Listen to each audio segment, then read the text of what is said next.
আসসালামু আলাইকুম গাইস, ভালো আছেন নিশ্চয়ই। আমিও ভালো আছি। এই যে বিয়ের অনুষ্ঠান দেখতেছি এবং বিয়ে খাইতে আসছি। আসলে বিয়ে খাওয়া যায় না, বিয়ে দেখতে এবং দাওয়াত খাইতে আসছি। এসে দেখতেছি যে ছেলের মানে বরের বন্ধুরা, বরের চেয়ে বরের বন্ধুদেরই আনন্দ বেশি তো বেশি হয়। তাছাড়াও দেখেন এরা বাসর ঘর সাজাচ্ছে, মানে ফুলসজ্জা ঘর সাজাচ্ছে, যেমন দেখেন খাট সাজাচ্ছে।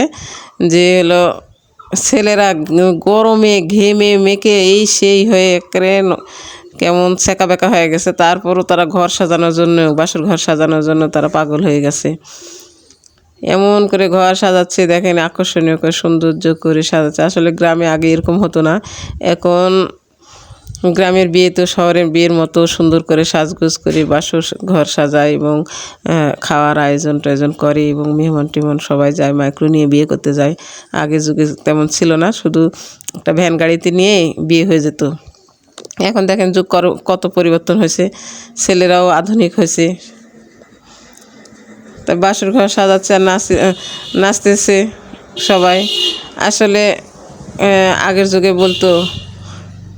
যুগের মানুষেরা, বয়স্ক মানুষেরা বলতো যে যার বিয়ে তার খবর নেই, পাড়াপড়শির ঘুম নেই। তাই হয়েছে এই বরের বন্ধুদের। দেখেন বন্ধুরা কি অবস্থা এদের, যার বিয়ে তার খবর নেই, পাড়াপড়শির ঘুম নেই। এরা নাচতে নাচতে সারা রাত কাটিয়ে দিল, আর বর বউ ঠিকই ঘুমাবে।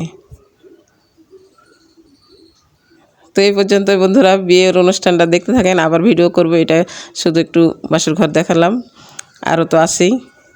তো অপেক্ষা করেন, পরের ভিডিওতে দেখতে পাবেন।